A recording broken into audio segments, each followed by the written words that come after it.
Welcome to Living Ardently. I'm your host, Adrian Giraldi, and we are back with another episode. It is a Friday. Actually, you're listening to this on a Monday, but it's a Friday for us. If you're watching on YouTube, hopefully I'm back on track with uploading and stuff, but you see that I'm sitting next to somebody in a new environment, which is our new apartment, my new apartment that I'm living in, and our new pseudo studio. Hopefully it sounds better. It's really echoey in here, so apologize for the sound if that's going to be a problem. Hopefully it doesn't, but we'll see how it goes. We'll play by ear. We have a great episode for you. We're back, hopefully. You got last week's episode really late because of just the move. It's been really crazy having to go to work. I commute now 30 minutes, so it's just been a lot of moving back and forth, and my week's just been really off. And we didn't have Wi-Fi, so I couldn't really work on uploading stuff because we didn't have internet, and I couldn't use my hotspot because I only have 2 bars of signal here. So we are back though, and hopefully we'll get back to a regular schedule of podcasting. So let's get into it.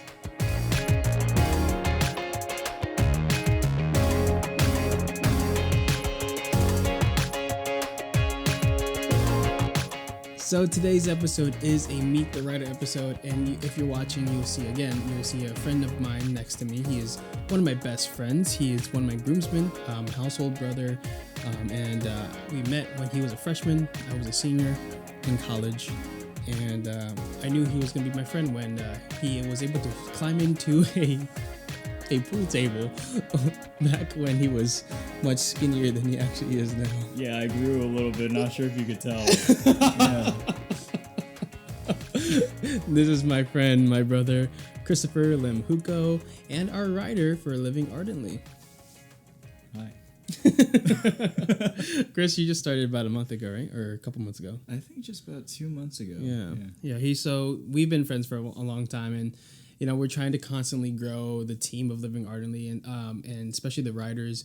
We're trying to create more positions for other parts of the podcast, the blog and stuff like that, to kind of expand the team and grow the fruits and expand the fruits of the work. So we added a bunch of other new writers. We added, I think, twice as much as we originally had. We lost one. And we're about to lose another one for a bit because she's about to have a baby, Regina. Regina is about to have a baby, so we'll get into it when, we'll continue to grow. But today we're interviewing and having a Meet the Writer episode in our apartment. I mean, his my apartment. Chris actually just is here often because his grandma lives right across the street, which is where he lives. Mm-hmm. So we are gonna we're gonna play some quick rapid fire questions. I'm gonna ask you questions and you're gonna answer them, and see how you do. Okay. Okay. All right. So we're gonna try to get to know you a little bit better, but I'm also gonna try to stump you. Okay. Okay. So you gotta be quick. Invisibility or super strength? Invisibility. Favorite junk food? Fries. Favorite childhood TV show? Sesame Street. Last Halloween costume? Spider-Man last year. Oh, really? Yeah. I actually just bought a Spider-Man costume. That'll be for this year. Do you ever post inspirational quotes on your social media? I like to think I do. Mostly it's just about whatever comes to mind, and some people find it funny, and some people find it inspiring. I don't know. Say a word in Spanish. Sí. Favorite ice cream flavor? Mint chocolate chip. Favorite number? 3. What does a person need to be happy? God. If Voldemort offered you a hug, would you accept it? Yes. It's his cup. Hey, you gave me that cup. You know I'm the For those of you listening, he is drinking out of a Slytherin cup. And makes sense. Are lifeguards attractive? Distracted? Attractive. I don't swim at the pool, so no. There's lifeguards at the beach. What are you talking about? Not every beach that we've been to. Well, there's off duty. How many pull-ups can you do in a row? Are these with assistance? Let's go with 8. 8. Yeah. Say something in an Asian language. Nani? Nani? Could have said something in our language, but this joke. Big dogs or small dogs? Ooh, big dogs. Are women complicated? Yes. Say good day, mate, in an Australian accent. Say which one? Good day, mate, in an Australian accent. Good day, mate. How often is healthy to cry? Never. Paper or plastic? Paper. Are rats cute? Yes. Favorite car? Subaru Outback 98. Blue. Preferably blue.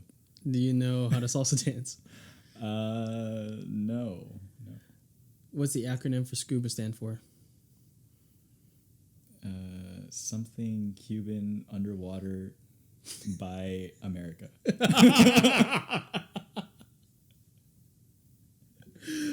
What's your ideal outside temperature? 65. Have you ever slapped someone in the face? Yes. When? What was that? 5th, 6th grade? It was a good friend of mine. Great. He's in the seminary now.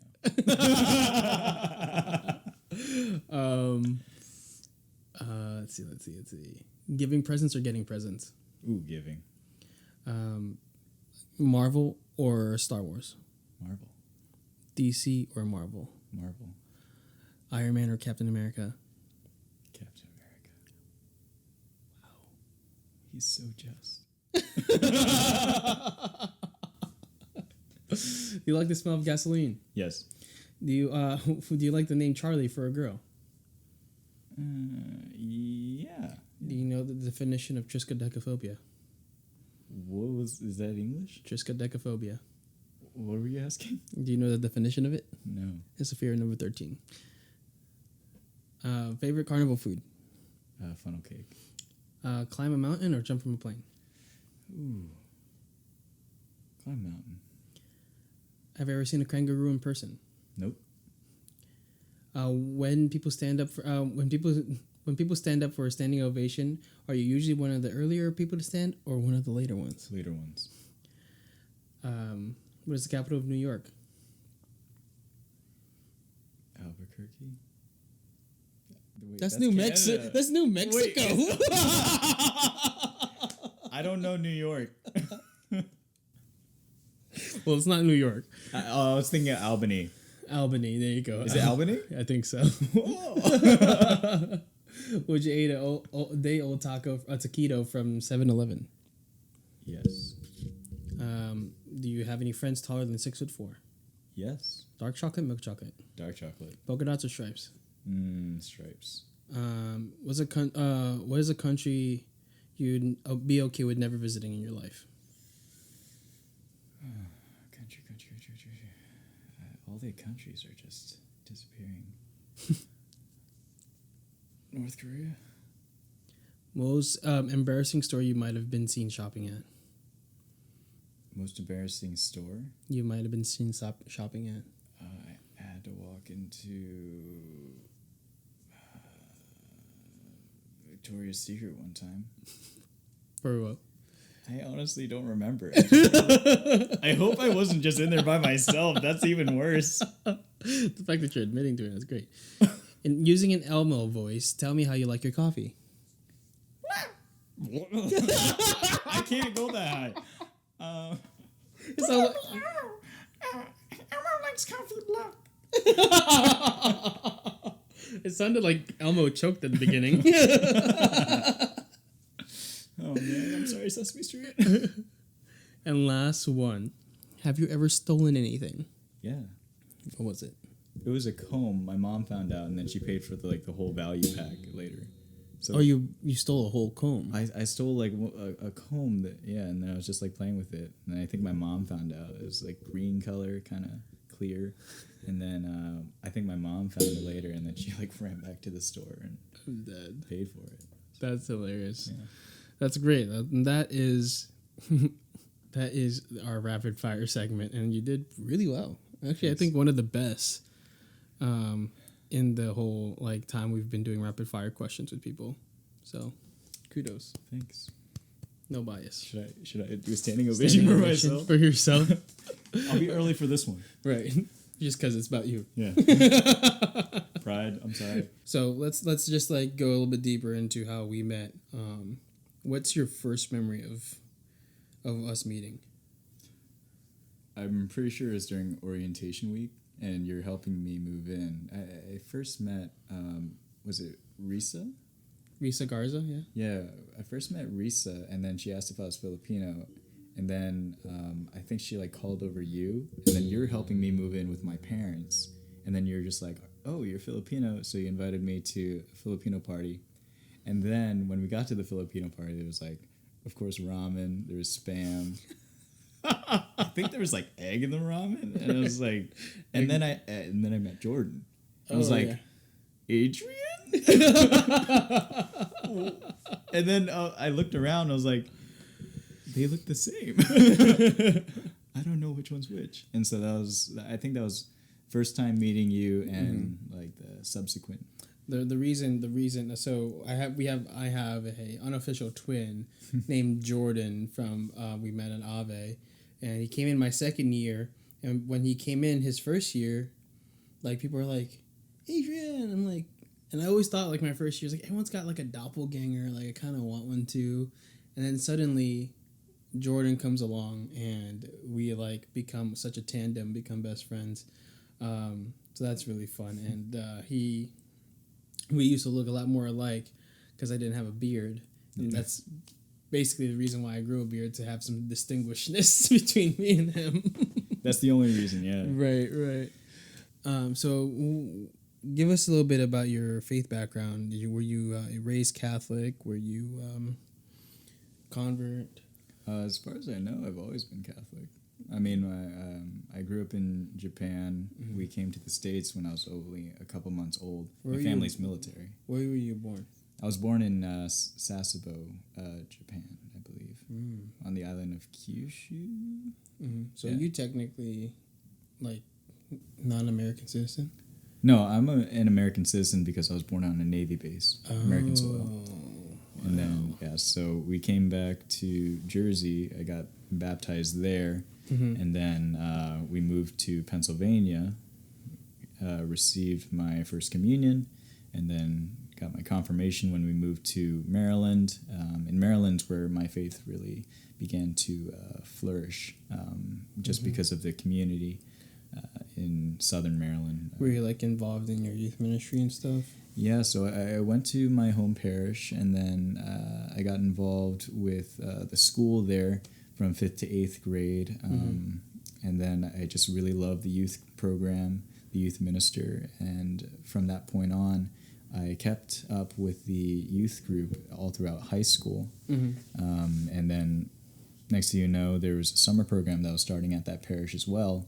And so my youth minister, who was leading that, asked me if I wanted to have a job. And so that was my first job. And then I kept up with that throughout college, at least the first year. And then I think the second year, I worked for a priest for a summer as like kind of discernment.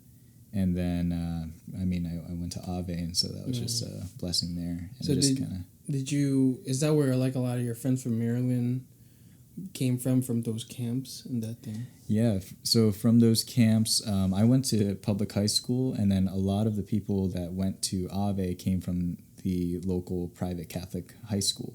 And I didn't really know anybody from St. Mary's Riken, the Catholic high school. It wasn't until we all came to Ave together that I was like, hey, you're from Maryland, I'm from Maryland. And then we just kind of got to know each other from there, So did you think that as you were growing up, was like your faith really like yours, or was it something that it was your parents and you were only Catholic because of your parents? Like, at first I was only Catholic because of my parents, but it wasn't until I believe middle school going into high school. Really? That's when I really started to hold it for myself, just because you didn't really have that kind of community in public high school, and so just keeping up with the youth group, I just really loved the atmosphere and the very welcoming environment. Yeah. That's really young for most people, because a lot of the people that we interview and we talk to, even if they're cradle Catholics, they come from households where, I mean, they come from households that are Catholic, right? Or like maybe one parent's Catholic, and most of the time they have like their conversion like late in high school or in high school and stuff like that. So it's interesting to hear you say that you were like, I think Garrick was the same way. Like he had his like relatively young, because especially because he lost his father so early. And so that's like, you guys I think are like the first few that I hear like middle school age is where it started to really fruition for your own. Because for myself, like I was a senior in high school is when I finally like the wheels started to click, you know. I you know, so that's really cool. That's really awesome. Did you feel like, was there like a moment where you knew like, oh, like this has to be for me too, like my faith? I mean, as long as we're being honest, there was a girl in high school. Oh no, not high school. In middle school, that gave a talk about holiness. She's married now, and she gave a talk about what it meant to be holy, and just seeing her actually kind of exude that kind of grace that was given to her by God. Yeah, it was just like I want what that is, and so how can I like achieve what she has, or not necessarily achieve, but it's all a gift. So was she a guest speaker? She wasn't even a guest speaker. She was in my grade. Oh, yeah. Wow. Yeah, and I was just like so taken aback when I just heard that talk, and I was just like, I want what she has. Yeah. That's really cool. Yeah, because I love that. Because I feel like I was talking about it in our last podcast. We all like learn or like are inspired by someone living out there, like who's in love with Jesus Christ, right? Like there's somebody that we encounter at some point of our lives that say like that, wow, they're living a life of virtue, and I don't know why they're so joyful, and I don't know why, and I want to know why, and if it's because of Jesus, then I want part of it, right? And it's just really interesting because I feel like most of us have experienced that, and so then we like kind of gotta look at ourselves like, are we doing that for the people in front of us? And there's times when I'm driving where I'm not, you know. So there's times like that. So that's really cool, and it's really awesome to see other people at such a young age to kind of like be living that already. Because, like I said, it's normally later in life. So that's inspiring. Okay. So then you went to Ave to start studying music. But why music? Was it always like you wanted to, like, were you always a performer? Were you always like a singer, a vocalist? My parents always encouraged music. I think my first performance was like in third grade, where my teacher was holding like this. His name was Mr. Pomposello, and he had Mr. P's Idol, because American Idol was a very big thing at that time. Yeah. And I was singing "You Raise Me Up." Yeah. There was a student from this area that, from Resurrection. What? That was in the American Idol this past season. What? Yeah. Dang. So you got to find that girl. Yeah. But you said that it was in third grade? Yeah, it was about in third grade that I first got my taste for performing, not even on a stage. It was in the middle of the classroom. I was looking down the whole time as I was singing. And then, I just kind of kept up with music, but it wasn't until high school. It was my senior year. I had always been involved with the choirs and orchestra that when I went into all-state choir, that's the point where I was like, I want to do this for a living. And so that was, what was that, February, maybe March of my senior year. Wow. And then I just wanted a solid Catholic identity, especially in a school, the college. And so I looked at Ave. They had a music program. I wanted to get into music education. They had vocal performance. They said they can help me get into teaching. And so I was like, go for it. That's awesome. And so with were there other options for you, like universities wise, like to study music and still have that Catholic faith? I took a look at Catholic University of America. They were very expensive. Oh yeah. Christendom College offered, I believe, a minor in sacred music, and the same thing with Franciscan University of Steubenville.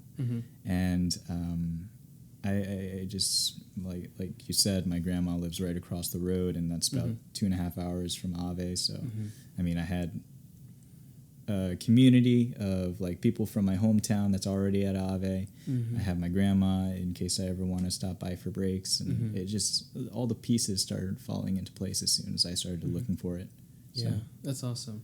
So then, was it always vocals, or when did I know you play other instruments, but when did that start to come into play?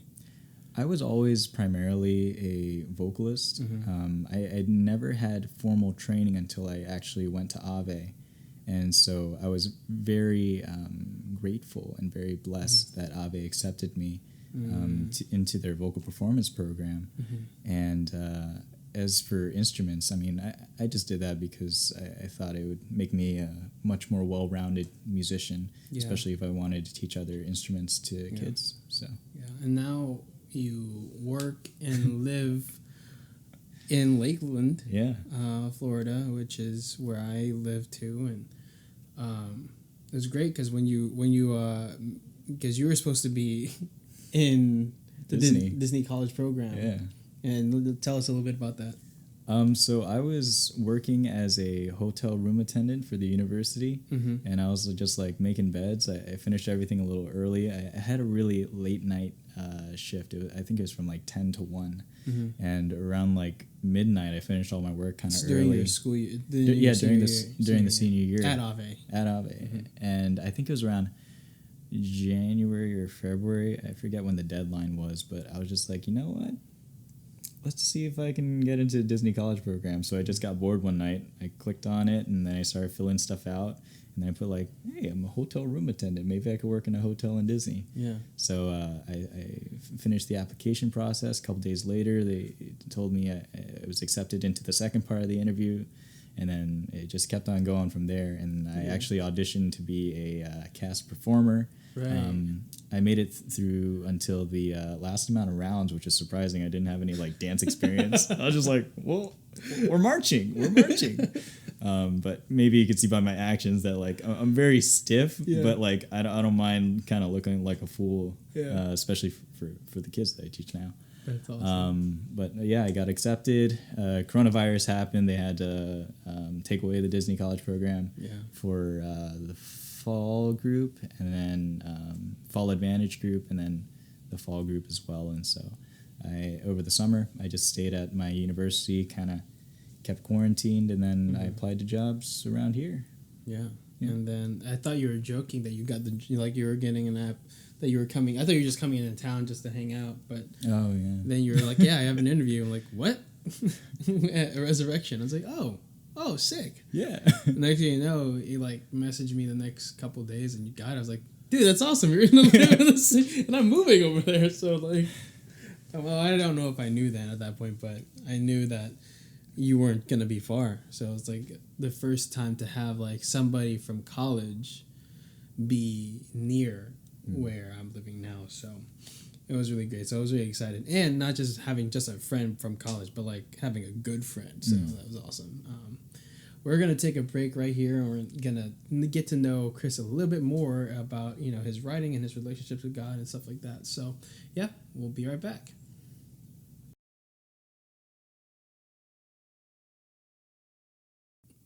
We are back with our writer, Chris Limjuco. We're having a great time. We obviously can't compose ourselves right now.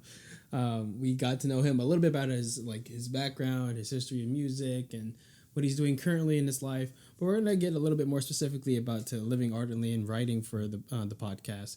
So what, how do you remember how I approached you about being a writer? Or did you approach me? I feel like I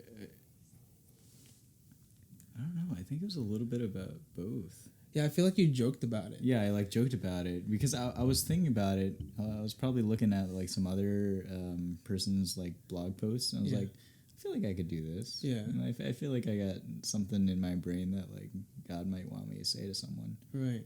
Who knows? Out there. Right. Out there. One of you guys. One of you. Girls, guys. Gals. I have to be super inclusive, especially with like the students that I teach. So it's like guys and gals. Sounds like an elementary school teacher. Hi. So, Yeah, I think I remember you like asking, but then I was like, yeah, like we're actually trying to expand, and then like one writer had to step down just for reasons, and so I was like, oh, okay, so like she was one of our writers who did 2 a week, so I was like, oh man, that's like 2 posts a week that I won't have. So either somebody has to, like 2 people have to like step up and do 2, or I need to find more writers. And I was like, it's probably better to find more writers. And so, and I do remember asking you after I think you have, toyed with the idea. Yeah. So that's really cool. So what is like when you're writing, where are you like drawing from your experiences from like, with God, or like, how does it usually go? Do you have a process? I mean, usually you post the quotes. The quotes in our group chat, and then from that point on, it's like whatever. It's kind of like a reflex, right? Yeah, it's kind of like this one like speaks to me, right. And I feel like I can draw something from this, and then I usually try to go into like personal experiences, or maybe it makes me think of like a Bible verse that I thought about, and I just go from there, and it mostly draws from my personal experiences. Yeah, and sometimes it's just like something that happened during the week. I'm like, wow, this happened during the week. Like this is very relatable to like what I just experienced, and so it's really fresh in the brain. Right. It's really good to like to have. I think the way that we do it, I think, is very helpful for it. Like it involves that, like having to reflect on the quote, see what quote stands out, and that's why I like giving a little bit. Giving them at the same time, so people get the chance to kind of like, oh, let me read and reflect and then like it, And I try to make it so that most people, most of the writers, are going to relate to whatever I put out there, because a lot of them like they resonate with me. I'm sure they'll resonate with other people, because I'm no more than another person. So what has this like starting writing, like has it helped you in your relationship with God, like writing and stuff? I think at first I definitely felt of it as like, oh great, I bit off another thing where it's like I already have like these many limes in my hand. How am I gonna pick up limes? That's a really bad joke. I don't know why I thought about limes, but yeah, it's just like I always feel like I bite off more than I could chew. Yeah. And but I knew that this would definitely be something that helps my spiritual life, because it came to a point where I realized I wasn't spending as much time as I should with God, and especially as my day gets busier, I need to be more intimate with God in those moments, especially when the days get more stressful. Right. And so. Yeah, just from that point on, I was like, I really got to do this. I really got to dive head first and just like give it my all. Right. Yeah. That's really great to even think about it, because now that you just mentioned it, it's kind of like journaling.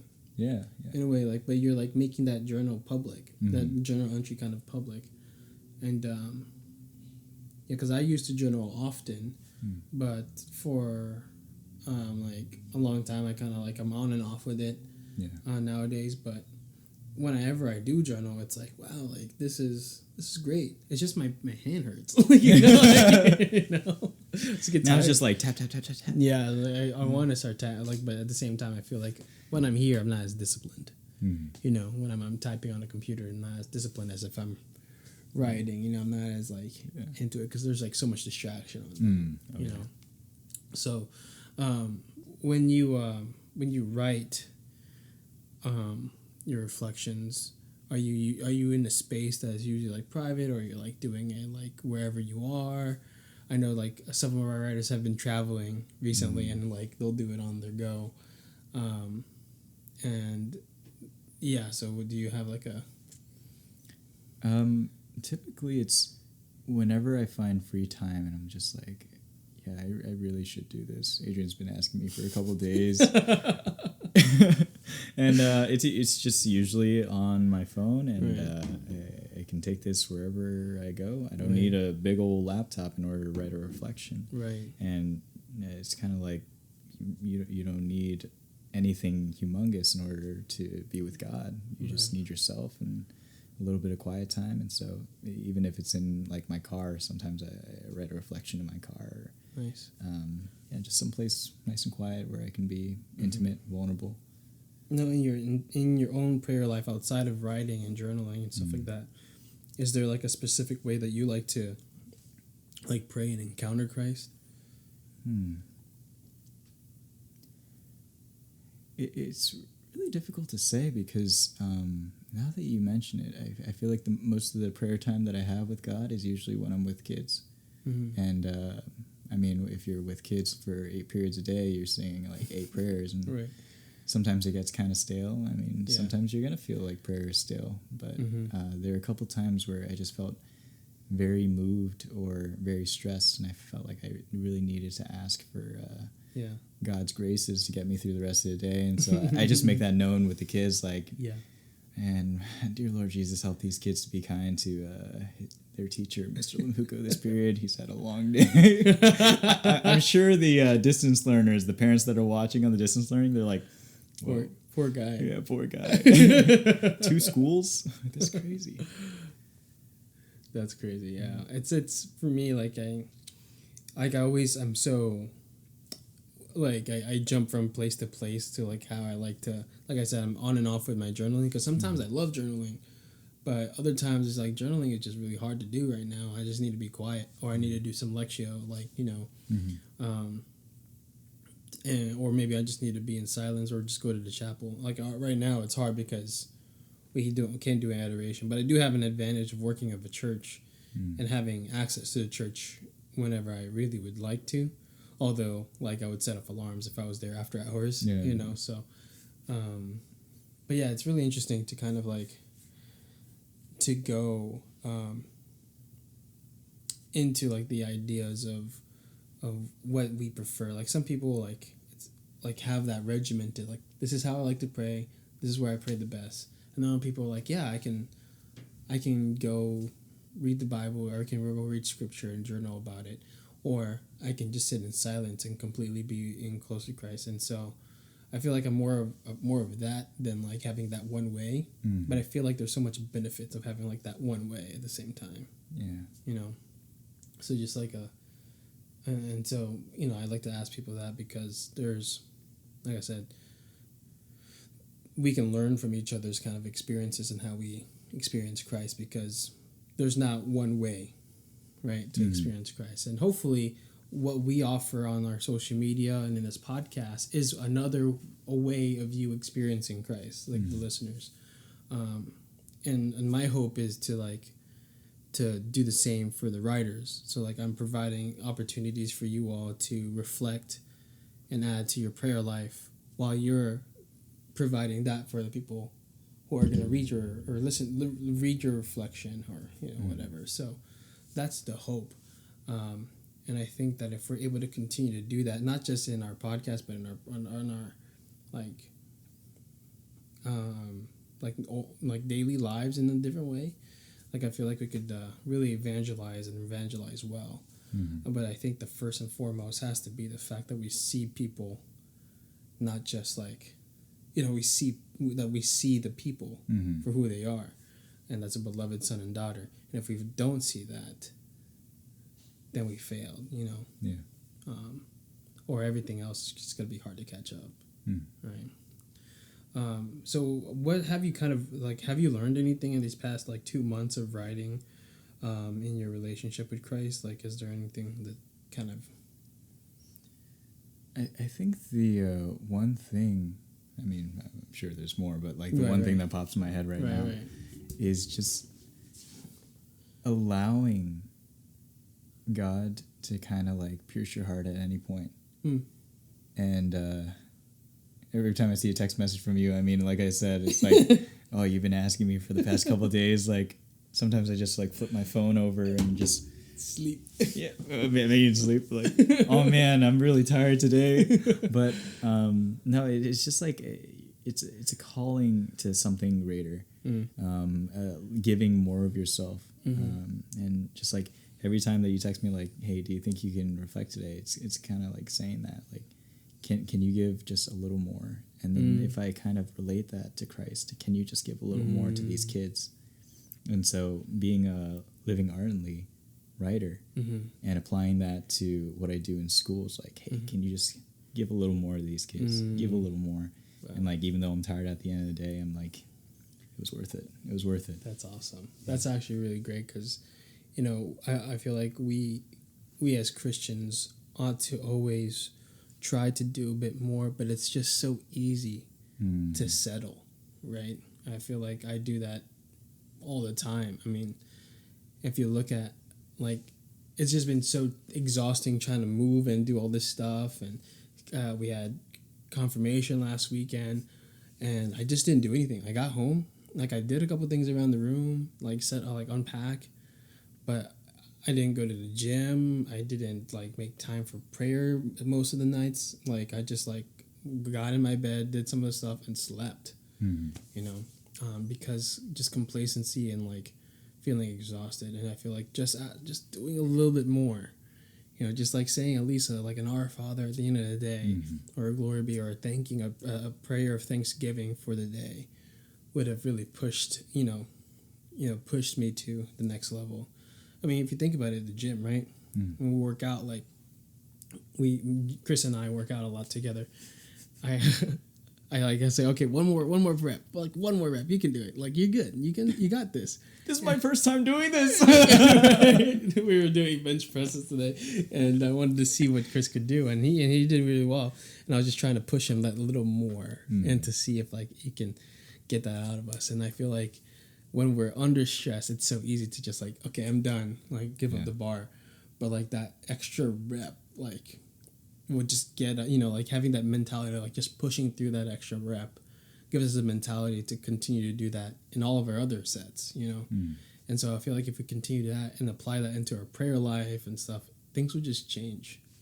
Things could change. Oh, yeah. So that's awesome. I love that. Do you have, like, a favorite post or reflection that you've written? I mean, the only one that comes to mind is my most recent one about the cross-country race and helping that kid. Yeah, and so for those who didn't see that, why don't you kind of share that story? So I was... what was the quote? The quote? I don't have the quote off the top of my head, sorry. So the quote is, "Bravery is not the absence of fear, but the ability to conquer our fears and choose to do the right thing," by Emily Wilson. So tell us a little bit about that story that you reflected on here. Yeah, I mean, you can read it on Living Ardently, but right.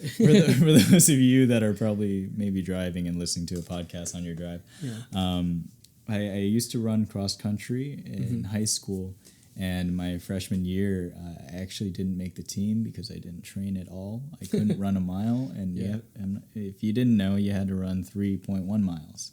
Oh, wow. And after, like, maybe 2 laps around the track, I was winded. I felt like puking. I didn't want any part of this, and coach was like, maybe next year.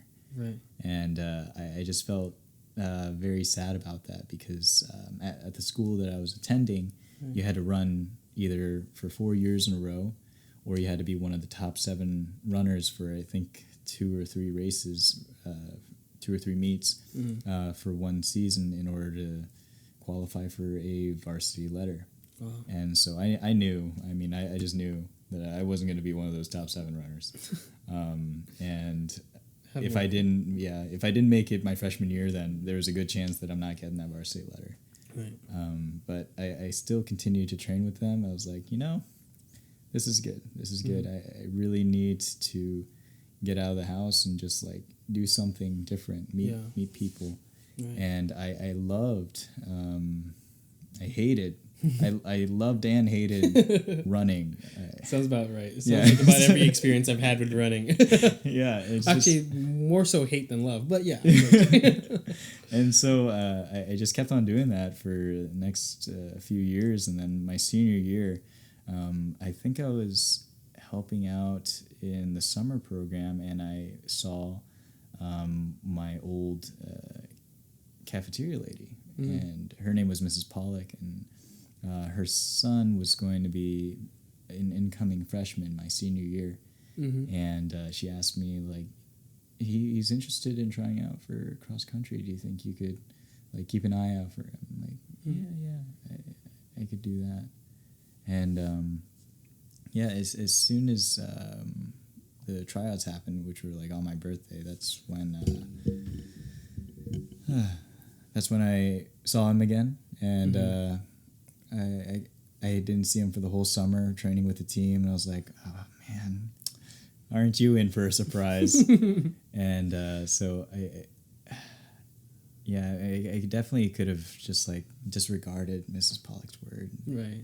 But there's like kind of like a nagging feeling. It's like, nah, you should really help him, because you knew what it was like. Right. You knew what it was like, and so when the race started, I think I ran a little bit ahead of him for, I think, maybe the first half mile, maybe even a whole mile, and then I noticed that he was kind of like out of my sight, so I just kind of like slowed my pace down, waited, and then I just like kind of ran with him for the whole rest of the 3.5 miles. Wow. It was a 4 mile like time trial. We had to do it in like 44 minutes. Right. And I just stayed with him and just kept on pushing him. I was like, yeah, you can do this. You can do this. And it was like, don't walk. It's the one thing you can't do. Don't walk in cross country. Because so many people gave me crap about that. Walking. Yeah, walking. There's people like passing me like, look at this guy. I'm like, no. Just gotta go jump in the river. And eventually we made it to the finish line. And he made it for his freshman year. He continued on with it, as far as I know. And I'm pretty sure that he got his varsity letter. So. That's awesome. Yeah. And that's something, with what we were talking about earlier, applies directly. Like, just pushing a little bit more. Like when you feel like you have nothing left. I mean, I've never run cross country, but I did do a Spartan race with you. No, bruh. We did a Spartan race. I didn't train for that either. Yeah, you did not train for that, and that was insane. And you still weren't that far behind me for not training. And while I was training, you're helping me along, just like that. I was helping that guy. Right. Yeah. So we ran that. I mean, from my limited experience with running, it's just like you're pushing yourself to such extreme extents, and like in the heat, and like you're trying to make a certain time, especially if you're like trying to win a race, right? You're trying to get a certain time, and you're trying to outbeat your opponents. But the camaraderie, I mean, like for the Spartan race, like the camaraderie that came with with the people who were running, who like were encouraging me. Like when I slowed down at some point, we were running together for a bit, but then like I couldn't like handle just like waiting, because if I waited, the more I got tired. Yeah. So I just had to keep going to ignore that. But then I didn't have that like partnership with you guys, but I thought I was gonna start to struggle without that, and I realized like that everybody that was there was still doing that for me, because they were encouraging me. Like I had somebody help me over a wall. Yeah. Like I didn't know him. I was like, hey man, can you help me over this? I'm like, I can't. Yeah. So it's like, hey, I just put your foot here. I'm like, and then if you need a little boost, I'll push your foot up. Yeah. And he helped me, and it was awesome. I don't know if we lost camera there for a bit, but hopefully you see. But if you didn't see for a bit, hopefully you hear the audio. So for a long stretch of that run, I was away from you all, and I just was building. Like only thing that kept me going was the encouragement from the other people, to just keep on pushing me to like, hey, like you can do more. Come on, like, and I was exhausted. I was beat. You have to do burpees if you don't do an obstacle. And if you don't do the like, well, they don't really discipline. I think I did like 10 burpees. You're supposed to do like what? I think it was like 20 burpees. 15 burpees. Yeah, I think maybe like 15. Did like. I think it was 20. It was 20. Yeah, I think it was 20. I think I maybe would have done like 10, and I just moved on. Okay. Like I was just so beat, but like they were pushing me to an extent like come on, like you can go, keep running, just jog with us. And so like I would jog with them, and then like whenever I got tired, it's like, all right, I gotta take a break. I was like, all right, man, we'll see you at the finish line. Like it was a couple people like that just keep on going. And if we were able to do that for each other in our spiritual lives, and like even just seeing what you, like you said earlier, like just give me a little bit more. And I feel like we can really, like I said earlier, like really make a change in not only in our own lives, but in our entire like nation. Right? If we're able to instill that, and in our church at least, at the very least, our church, if we are able to like help each other kind of have that same mentality. And oftentimes, like I said, like it's just easier to walk than run. So like, yeah, it's gonna stop and just like cruise, but we have to be running to the Lord, right? And I think that's the important lesson in your reflections. I love that, and it reminded me of that. So that's really cool. One of the last thing I'd like to ask our writers, because I started these episodes towards the beginning of the year, but now it's towards the end of the year. I like to ask still, what is the goal for the rest of this year for you? Make it through. Yeah. It's been hard. Yeah. First year teaching, especially after coronavirus and having to deal with distance learning, that's been a major challenge in trying to plan. Yeah. And in order to provide a good education for those that are distance learning and for those that are in class, like trying to make something that works for both of them at the same time.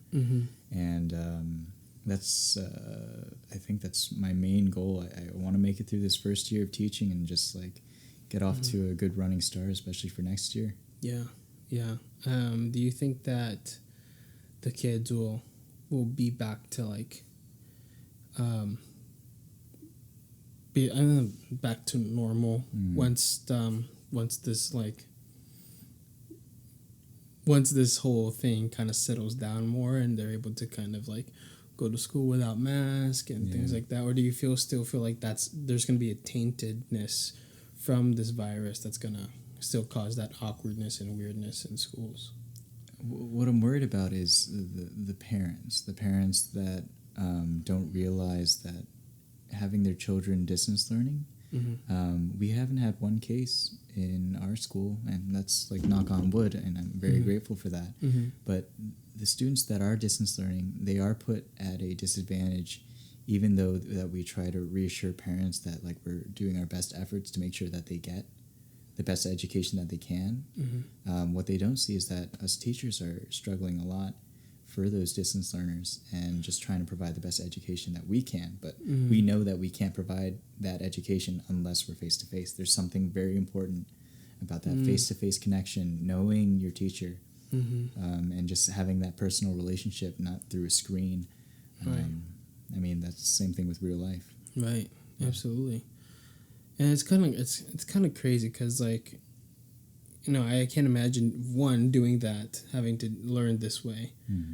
But it's so interesting because a lot of friendships nowadays are made through social media, through the screen, but it's not the same as learning, Yeah.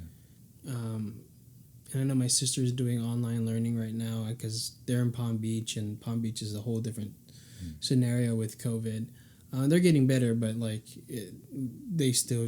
My mom just wants to be, and I think the school is actually at 50% capacity, so only 50% of the students are there. So it's really hard to see that, and knowing and thinking about the repercussions that's going to happen to this generation who had to go through this. However long this is, it's still going to leave an impact. Yeah. So it'll be interesting to see. So, for all those who are in the field of teaching and education, or if you're a parent, we're praying for you. I know this is a tough time, and we're praying for everybody who are listening, because that's the goal. Again, is to help you all in your spiritual lives, and if that just means praying for you all, then we're doing that. We pray for every single person that listens to the podcast, everybody who follows us on social media and reads the reflections. Because that is, that's the whole reason for this ministry's existence, is you all, is to help you all get closer to Christ and maybe be an outlook one of the very many outlets of ministry, of crisis ministry on social media, and in podcasting. And so hopefully this, like just learning from other people's experiences, and like interviewing people, learning from their lives and their experiences, maybe it will help you in some way. And that's the goal. That's the hope for all of this. And we hope that today you gain something from Chris's story, from the conversation that we had, and know that if you have anything to like questions or anything like that, always feel free to send us a message or an email, however you would like, because we want to continue to have a dialogue. I mean, this podcast is a lot of the times it's a dialogue between two of the people, but we want it to be with you all too. And that's why we love the Q&A episodes with Jarrell, because we get to hear from you all and we get to give back to you all, answering those questions. And so continue to ask some really good, you guys asked some really good questions this past month. So continue to do that. And maybe we'll even like start doing it for the regular guests and answering questions with the regular guests that you all submit, so that it's a continuous dialogue between us. Yeah. I have one more thing for you. Is okay. Like, what is your message to all of those who are listening, who read the reflections or whatever the case may be? What is your message to them? Dive right in. Dive right in. Dive right in. Two.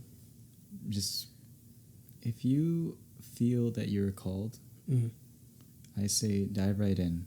I mean, the Lord will never deny anyone who gives everything to him. And if you dive right in and you just give him everything, then he's going to give everything straight back to you. He's going to reward you, and he's going to fulfill his promise. Yeah.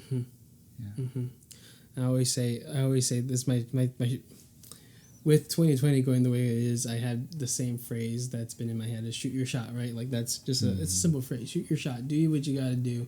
Don't be afraid. That's something that Jarrell has helped instilled in me, and like not be afraid of the moment, and like going out and asking people to be on the podcast, people who are big, people who don't know who the heck I am, like shooting our shot. Like, and if you feel some sort of call to whatever you're doing, dive right in, shoot your shot. What else do you have to lose? 2020 has been a rough year. Like, we have so much to like gain at this point. Like, anywhere is up, I think, at this point. So, Chris is like, but there is. What else can go downhill? What else can I go downhill? But yeah, thanks, Chris, for coming on. Thanks for always being a great friend to me, and to our friend group, and thank you for saying yes to being a writer, because I'm sure you're helping a ton of people who are listening and reading and reading your reflections and stuff like that. So thank you. Thank you for the opportunity, and thanks for your patience. All right, y'all. Thanks for listening. Make sure, if you want to follow us on social media, if you're not already, go to Living Ardently on Instagram. You can follow Chris at his personal Instagram account, which is at Chris_Limjuco. Yep. ILMJUCO. Sorry. I'm just Limjuco. I'm a little dyslexic, I think. I'm starting to learn this a little bit more and more about me. We'll record this again. It's LIMJUCO for his last name. So, and you can follow me and my personal account at It's Only Adrian. All of that will be linked in the description below. And I'll even link the post that he liked and that you shared about in the description, so you can read that quote and reflection. Great. Well, make sure you, if you're listening on Apple Podcasts, please leave us a review and a rating. It helps us a lot. Make sure you subscribe if you're not already. Make sure you're following and subscribe to wherever else if you listen to podcasts, if you're not listening on Apple Podcasts, because I know there's people who are listening on Spotify and stuff, and you can, follow there, subscribe there, however you want to, you listen to our podcast. If you want to watch the video, if you're watching the video right now on YouTube, make sure you like and subscribe. If you haven't already, hit the notification bell so you know when we're uploading the video portions of these podcasts. And hopefully by the point of you listening to this, you can go on a podcast and our YouTube channel and see all the new videos that we've uploaded recently. So hopefully they're all there. But again, we just got Wi-Fi. I have to export all those projects, and they're always over an hour long. So they're pretty big, and my computer can only handle so much. So we'll see how it goes. Thanks again for Thanks again for all of you for listening. It's been helpful for us. Yeah. Any last words? God bless. All right, y'all. Take care. Have a great week. And until next time, keep living ardently. Peace. Peace.